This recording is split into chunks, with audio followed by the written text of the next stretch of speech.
फिक्र में चुनावी राज्य महाराष्ट्र की फाइल्स खोलते हैं, जहां नामांकन खत्म होने की उल्टी गिनती शुरू हो चुकी है। दल हो या उम्मीदवार, उनके पास बस 18 घंटे बचे हैं, लेकिन सीटों का पेच ऐसा फंसा है कि सुलझ ही नहीं रहा।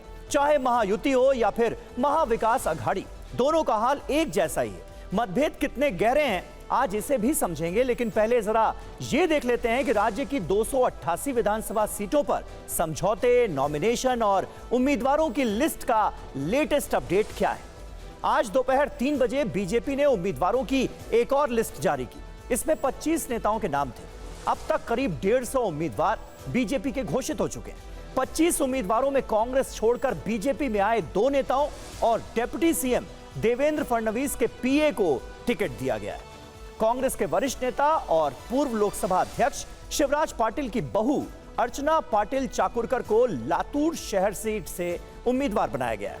वो इस साल मार्च में कांग्रेस छोड़कर पार्टी में शामिल हुई थी। 2021 में कांग्रेस के टिकट पर उपचुनाव जीते जितेश अंतापुरकर को बीजेपी ने देगलूर से टिकट दिया है।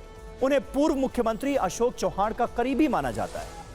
कई वर्षों तक फडणवीस के पीए रहे सुमित वानखेड़े आरवी विधानसभा क्षेत्र से बीजेपी के उम्मीदवार होंगे। बीजेपी की लिस्ट के कुछ देर बाद शाम 5 बजे शरद पवार गुट ने भी एक लिस्ट जारी कर दी। इसमें 7 उम्मीदवारों के नाम थे।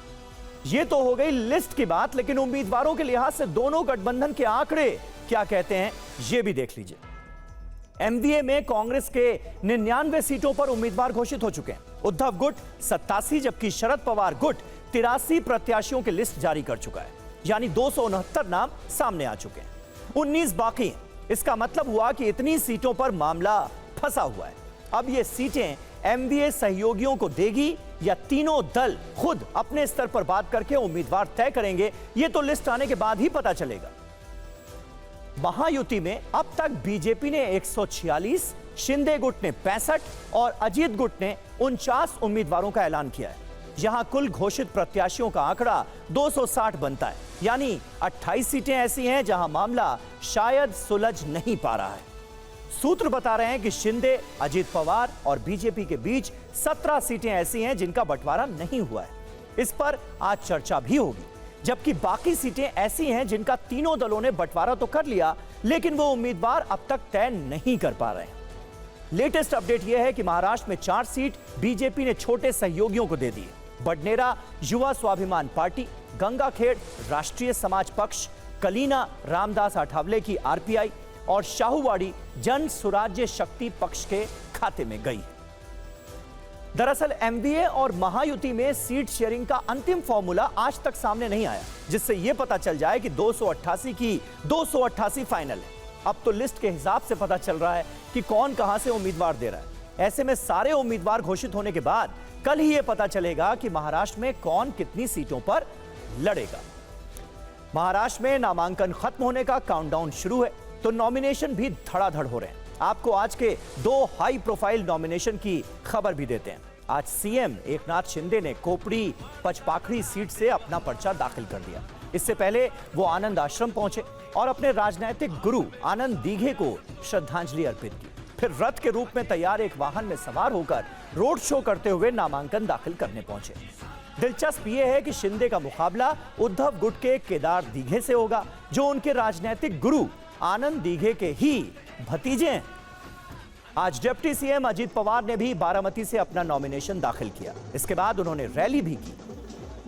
दिलचस्प यह भी है कि आज ही शरद गुट के उम्मीदवार योगेंद्र पवार ने भी बारामती से अपना पर्चा दाखिल किया है। इस दौरान शरद पवार खुद उनके साथ मौजूद रहे, जो बारामती के वोटर्स के लिए एक सियासी संदेश भी है कि चाणक्य शरद पवार अब अजीत नहीं, योगेंद्र के साथ है।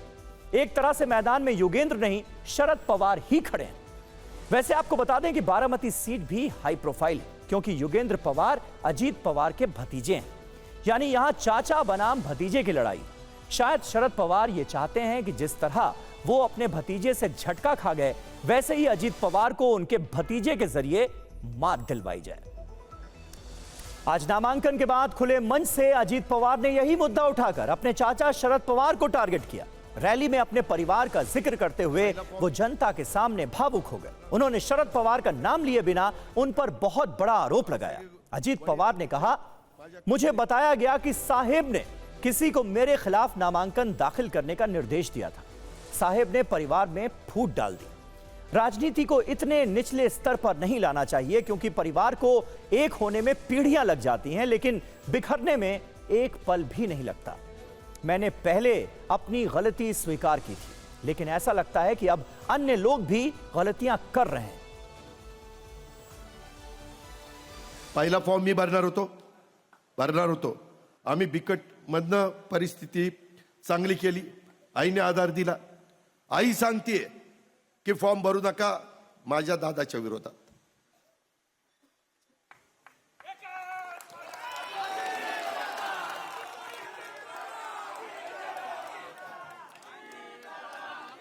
पाणी घे। ह्या पद्धतीनं जे काही चाललंय हे बरोबर नाही। मग मोठ्या व्यक्तींनी तर त्याच्यामध्ये सांगायला पाहिजे होतं। आता फॉर्म कुणी भरायला सांगितला, वरमाने साहेबांनी सांगितला, म्हणजे मग साहेबांनी आमचं तात्यासाहेबांचं घर फोडलं का? एवढंच सांगायचं की इतक्या खालच्या पातळीवर राजकारण आणू नये। घर एकोपा राहिला पिढ्यानपिढ्या जातात, तुटायला वेळ लागत नाही। सुना आपने अजीत पवार को। बारामती में शरद पवार की सियासी ताकत का अंदाजा अजीत पवार को भी है। लोकसभा चुनाव में अजीत पवार की पत्नी सुनेत्रा के सामने शरद पवार की बेटी सुप्रिया सुले खड़ी थी।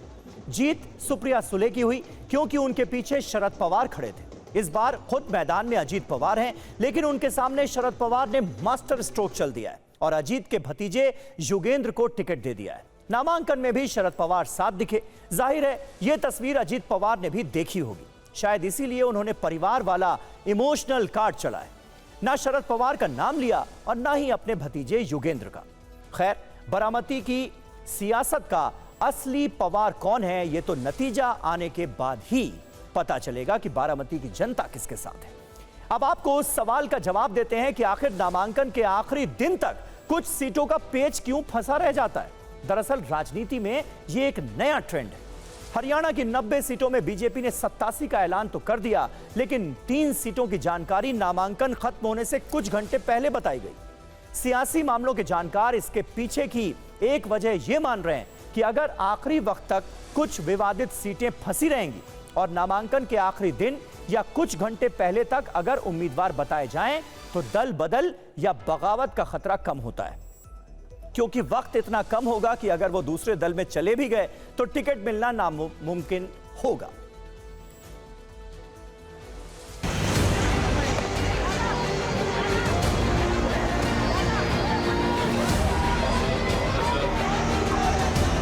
मुख्यमंत्री जी रिकॉर्ड वोटों से आएंगे, अपने ही पुराने रिकॉर्ड को वो तोड़ेंगे। थाना में 3 सीटें, 2 शिवसेना 1 बीजेपी, ये प्रचंड मतों से आएगी। मुख्यमंत्री को शक्ति प्रदर्शन की जरूरत पड़ती है। उनके चुनाव क्षेत्र में मुख्यमंत्री जो है राज्य के, उनको शक्ति प्रदर्शन दिखाने की जरूरत पड़ती है, ये सबसे बड़ी बात है। हमको गारंटी है दादा चाहने वाले बारामती में, दादा से और कोई नहीं आने वाला। हमारे दादा चाहने वाले बारामती में।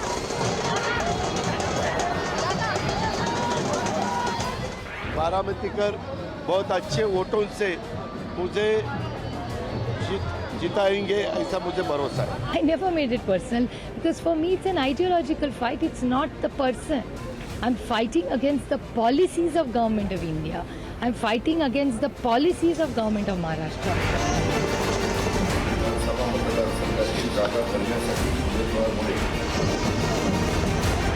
कांग्रेस और यूबीटी के बीच में अनऑफिशियल डिवोर्स ऑलरेडी हो चुका है, सिर्फ डिक्लेयर करना बाकी है। महाराष्ट्र में ये चुनाव को महाराष्ट्र के स्वाभिमान की लड़ाई करके देखते हैं। जो 1 नंबर पे महाराष्ट्र था, वो 11 नंबर पर लेके जाने का पाप इस महायुति ने किया है।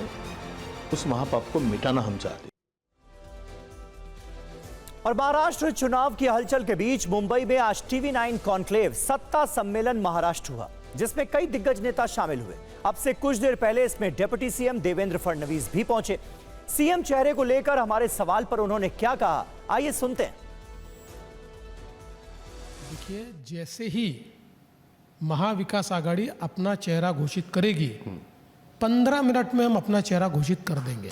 और वो भी यही बात कहते हैं। अभी तो देखिए, हमारे लिए तो पक्का है, चुनाव के लिए गवर्नमेंट जा रही है, गवर्नमेंट के मुखिया तो मुख्यमंत्री होते हैं, एकनाथ शिंदे जी हमारे मुख्यमंत्री है, हमारी गवर्नमेंट के प्रमुख वो है, हमारे नेता वो है, इसलिए हमारे पास तो एक चेहरा है गवर्नमेंट का जो चुनाव के लिए जा रहा है। उनको पूछिए उनका चेहरा तो कौन आप है। ये कह रहे हैं कि वही चेहरा है और वो बाद में भी वही आएंगे? देखिए, इसके बारे में बहुत साफ शब्दों में इससे पहले भी मैंने बताया है कि चुनाव के बाद मुख्यमंत्री कौन बनेगा इसका जो फैसला है, चूँकि एकनाथ शिंदे जी उनकी पार्टी के अध्यक्ष हैं, अजित पवार जी उनकी पार्टी के अध्यक्ष हैं, तो ये दो पार्टियों के अध्यक्ष और मेरी पार्टी का पार्लियामेंट्री बोर्ड ये मिलकर तय करेगा कि कौन प्रमुख होगा।